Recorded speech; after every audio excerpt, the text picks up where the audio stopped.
Setelah sebelumnya kita membahas tentang kesesatan akidah pada Daulah Utsmaniyah, maka pada pertemuan kali ini kita akan membahas sesuatu yang spesial. Mau tahu apa itu? Silakan tonton video ini hingga selesai agar kita menemukan fakta yang sebenarnya.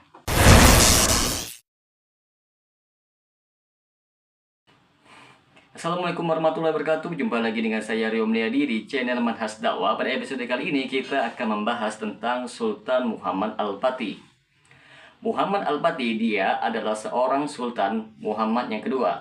Beliau merupakan Sultan Utsmani ke-7 dalam silsilah keturunan keluarga Utsman. Muhammad digelari dengan Al-Fatih dan Abu Al-Khairat. Dia memerintah hampir selama 30 tahun yang diwarnai dengan kebaikan dan kemuliaan bagi kaum muslimin.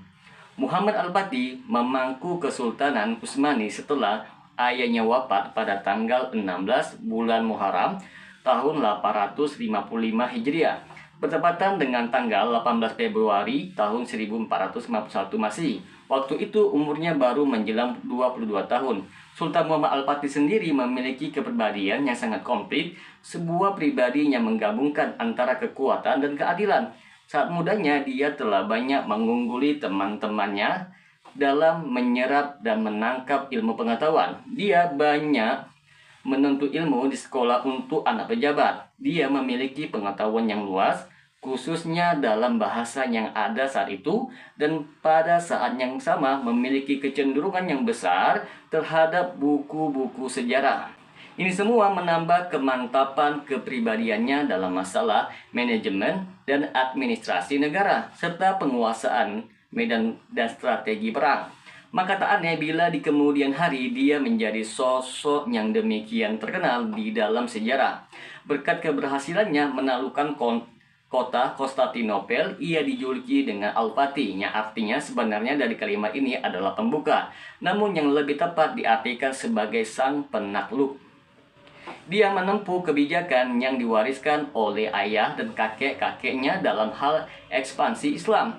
Setelah menjadi sultan, dia sangat menonjol dalam hal restrukturasi, administrasi, dan manajemen negara di berbagai seni. Dia begitu concern dengan masalah keuangan negara, oleh sebab itulah dia menetapkan pendapatan negara dan bagaimana cara perbelanjaannya secara efektif dan efisien sehingga bisa mencegah terjadinya pemborosan dan pembobolan uang negara. Dia juga berkonsentrasi untuk meningkatkan kepiawaian pasukannya serta restrukturasi dan tentara dengan cara melakukan pengabsenan khusus pada pasukannya. Dia juga memberikan tambahan gaji pada mereka dan melengkapi dengan persenjataan yang terbaik di zamannya. Selain itu juga dia melakukan resapel para pejabat penyelenggara pemerintahan di beberapa wilayah. Sebagian di antara mereka ada yang tetap ditokohkan pada posisinya. Padahal sebagian yang lain yang tampak tidak serius menangani pemerintahan segera diturunkan.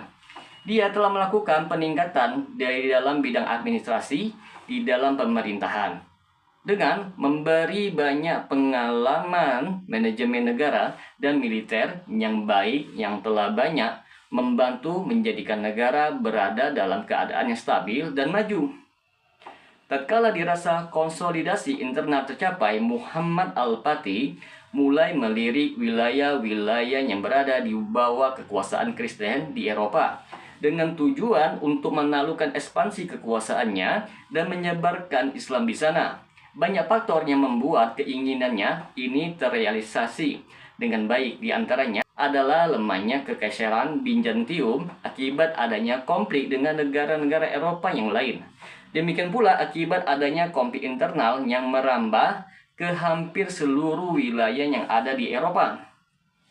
Sultan Muhammad tidak hanya mencukupkan diri dengan dua kelemahan tersebut, namun dia berpikir dan berusaha serius agar berhasil meraih kemenangan dengan menaklukkan Konstantinopel, pusat pemerintahan Kekaisaran Bizantium, dan merupakan pusat strategi paling penting yang dijadikan tempat bergerak pihak Kristen untuk melakukan serangan terhadap dunia Islam dalam rentang waktu beberapa tahun lamanya.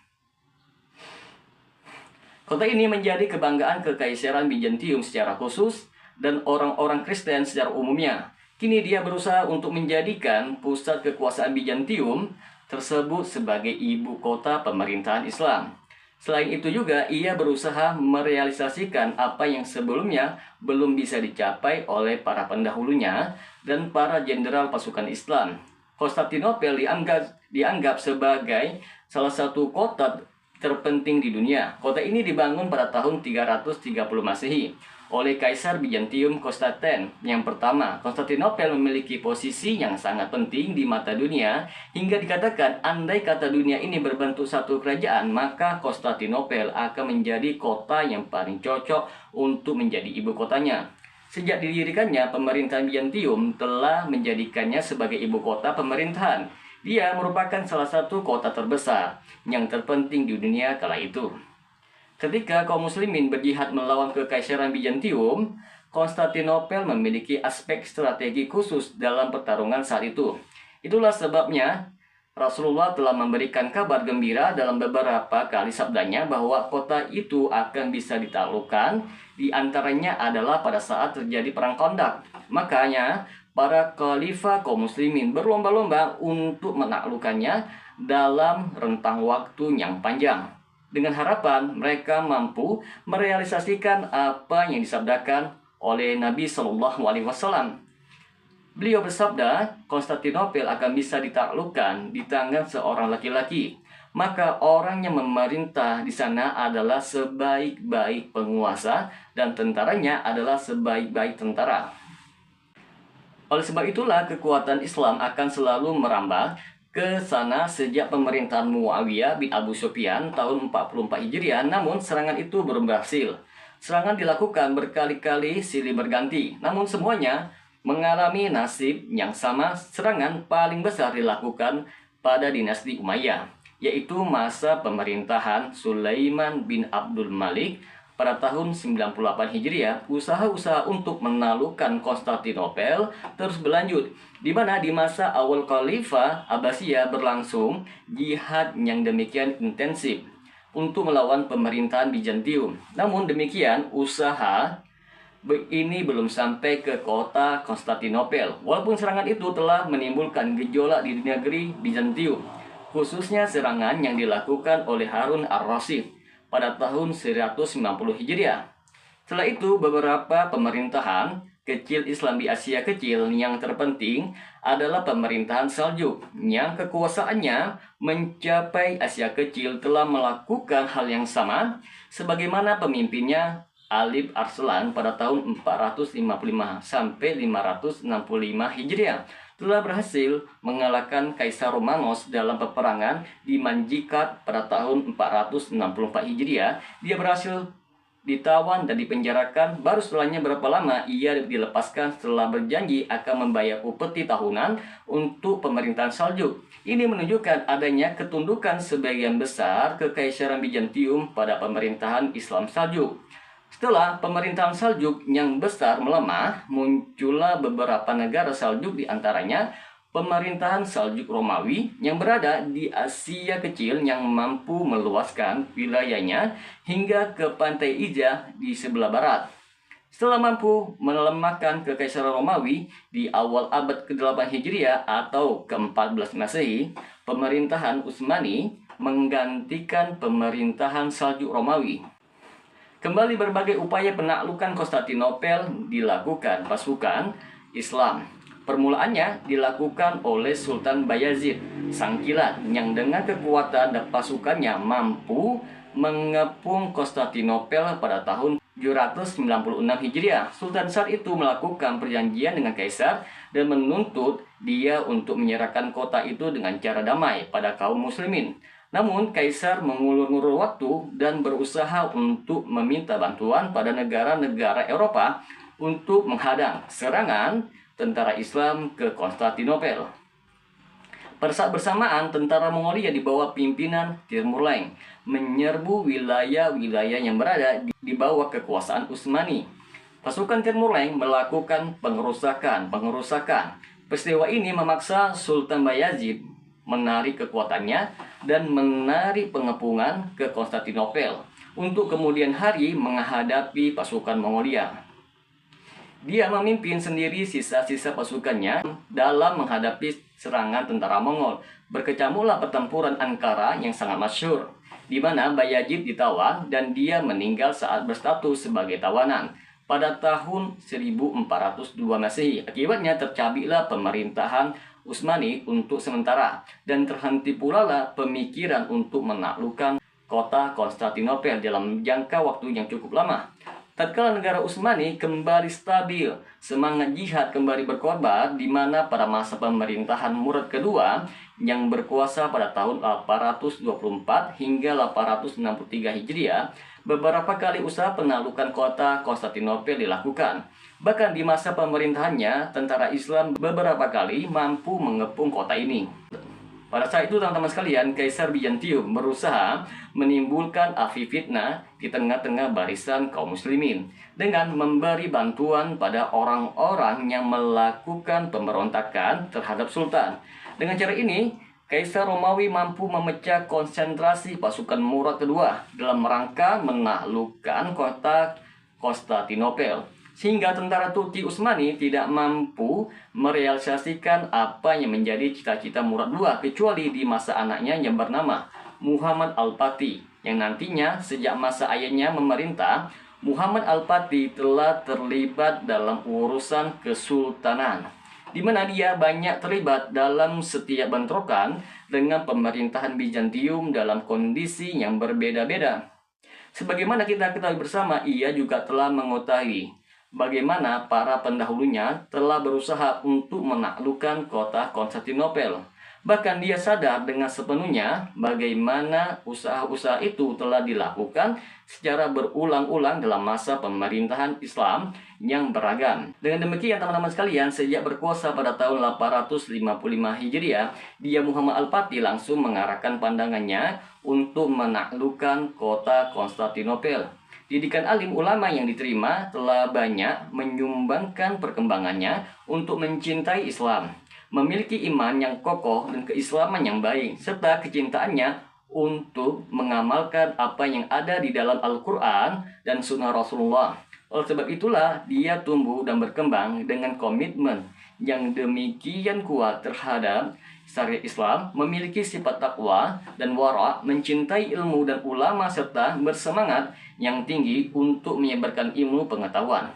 Sifat religiusnya yang demikian tinggi merupakan manifestasi dari pendidikan Islam yang tinggi yang dia terima sejak kecil. Ini semua berkat bimbingan ayahnya serta berkat upaya yang keras dari tokoh-tokoh yang membimbingnya. Juga diperkuat oleh kebersihan hati guru-gurunya, jauh mereka dari tipu daya muslihat dunia, serta berkat mujahadahnya yang tinggi yang akhirnya melahirkan sosok Muhammad Al-Fatih. Sejak kanak-kanak, Muhammad Al-Fatih banyak terpengaruh oleh ulama-ulama Rabbani, terkhususnya seorang alim Rabbani, Ahmad bin Ismail Al-Qurani, sosok ulama yang memiliki keutamaan yang sempurna. Dia adalah pengajarnya di masa pemerintahan Sultan Murad II, ayah Muhammad Al-Fatih. Pada saat itu Muhammad Al-Fatih menjadi penguasa di wilayah Magnesia. Ayahnya telah mengirimkan sejumlah pengajar, namun dia tidak menaati perintah-perintah, bahkan tidak membaca apapun hingga tidak mampu mengkhatamkan Al-Quran. Melihat hal yang demikian, Sultan Murad kedua mengorek informasi siapa di antara guru yang memiliki karisma dan sikap yang tegas. Para pembantunya menyebut nama Al-Qurani, maka Sultan mengangkatnya menjadi pengajar anaknya dan memberikannya tongkat yang bisa dipergunakan. Jika anaknya tidak menuruti perintahnya, ia menerima tugas. Dengan demikian, Al-Qurani pergi menemuinya dengan memegang tongkat di tangannya. Dia berkata, "Ayahmu menyuruhku datang menemuimu untuk mengajarimu. Jika kamu tidak menuruti apa yang aku katakan, maka kamu akan mendapatkan pukulan." Mendengar hal itu, Muhammad Al-Fatih pun tertawa dan Al-Qurani pun memukulnya di majelis tersebut dengan pukulan yang sangat keras, hingga membuat Sultan Muhammad takut dan jerah. Akibatnya dalam jangka yang sangat pendek, dia mampu mengkhatamkan Al-Quran. Pendidikan tarbiyah Islam yang benar ini Dan para guru yang mulia, khususnya orang alim tadi, adalah sosok-sosok yang akan selalu memberikan koreksi pada sultan jika didapatkan hal-hal yang melanggar syariat yang dilakukan oleh sultan. Al-Quran tidak pernah menundukkan kepalanya kepada sultan. Saat memanggil sultan, dia akan memanggilnya dengan nama aslinya dan tidak pernah mencium tangannya. Bahkan sultan lah yang mencium tangannya. Oleh karena itu, tidaklah aneh jika dari tangan mereka lahir orang-orang besar seperti Sultan Muhammad Al-Fatih. Dari tangannya telah lahir orang-orang mukmin dan muslim yang komitmen dengan syariat dan selalu konsekuen untuk melakukan perintah Allah dan meninggalkan larangannya. Dia akan selalu membela syariat dan berusaha untuk menerapkannya, pertama untuk dirinya sendiri, kemudian untuk rakyatnya. Muhammad Al-Fatih menjadi sosok yang selalu meminta doa para ulama yang saleh dan penuh amal. Peran yang dimainkan Syekh A'aq Samsudin dalam membentuk kepribadian Muhammad Al-Fatih dan selalu ditanamkan sejak kecilnya pada dua hal. Yang pertama, meningkatkan gerakan jihad Utsmani. Dia selalu mengisyaratkan padanya sejak kecil bahwa yang dimaksud dalam hadis dengan pemimpin yang akan membuka kota Konstantinopel adalah dirinya. Sabda Rasulullah tersebut adalah, Konstantinopel akan takluk di tangan seorang laki-laki, maka orang yang memerintah di sana adalah sebaik-baik penguasa dan tentaranya adalah sebaik-baik tentara. Oleh sebab itulah Muhammad Al-Fatih sangat merindukan agar dirinya menjadi orang yang mampu merealisasikan sabda Rasulullah yang di atas.